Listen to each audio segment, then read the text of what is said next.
Despite his outspoken critics, FDR knew the economy had improved, but not as much as he'd hoped for.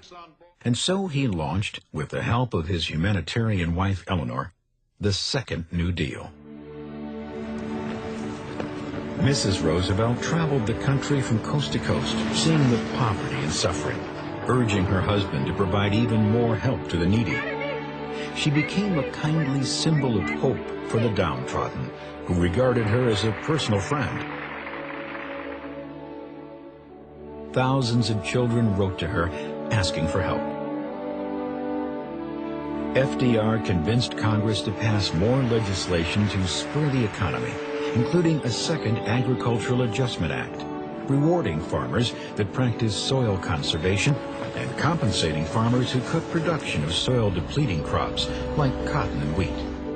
The Resettlement Administration loaned money to tenant farmers so they could buy their own land and established camps for migrant workers.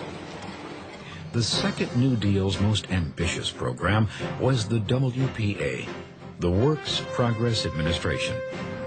The WPA created more than 8 million jobs from 1935 to 1943 for a great many unskilled workers and professionals.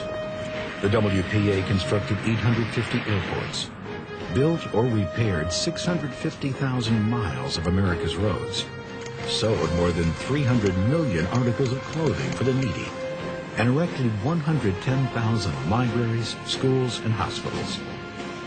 Artists, authors, and musicians found work in the WPA too, painting murals on public buildings, writing, performing, and composing. A National Youth Administration was also created to provide aid and part-time employment for students in need. The Second New Deal also helped reform labor laws with the passage of the Wagner Act, which supported workers' rights to form unions, and the establishment of the National Labor Relations Board to prevent unfair labor practices. From 1933 to 1941, the number of union workers rose from 3 million to 8. Congress also passed the Fair Labor Standards Act, requiring minimum wages and maximum hours for workers. Despite the administration's pro-labor policies, strikes were prevalent and often led to violence. On Memorial Day 1937, 10 people lost their lives at the Republic Steel strike in Chicago. Perhaps the most important legacy of the Second New Deal was the Social Security Act of 1935. For the first time, Americans over 65 years of age and their spouses had old age insurance. Jobless workers got unemployment compensation, and families with dependent children and the disabled received aid.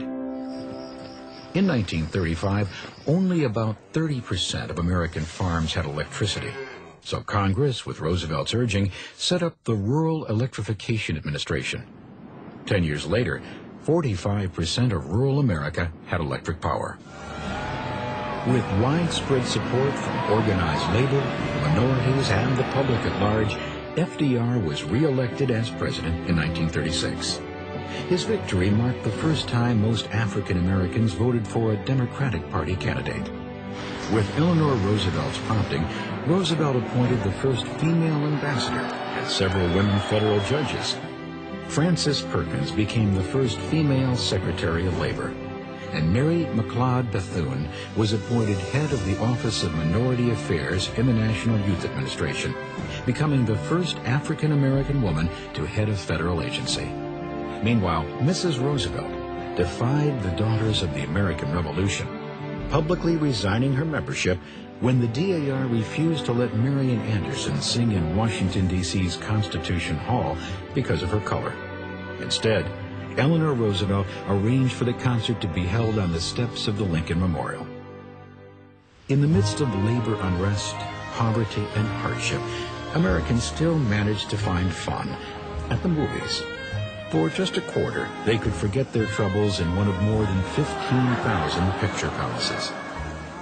Radio, too, entertained a weary America. Practically every home had a radio, and families gathered to laugh at Burns and Allen and thrill to the drama of Orson Welles' Mercury Theater on the Air.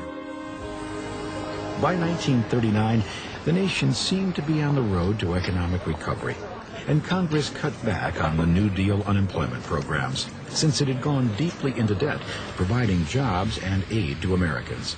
The economy started to improve, but the Republican Party blocked any further relief efforts.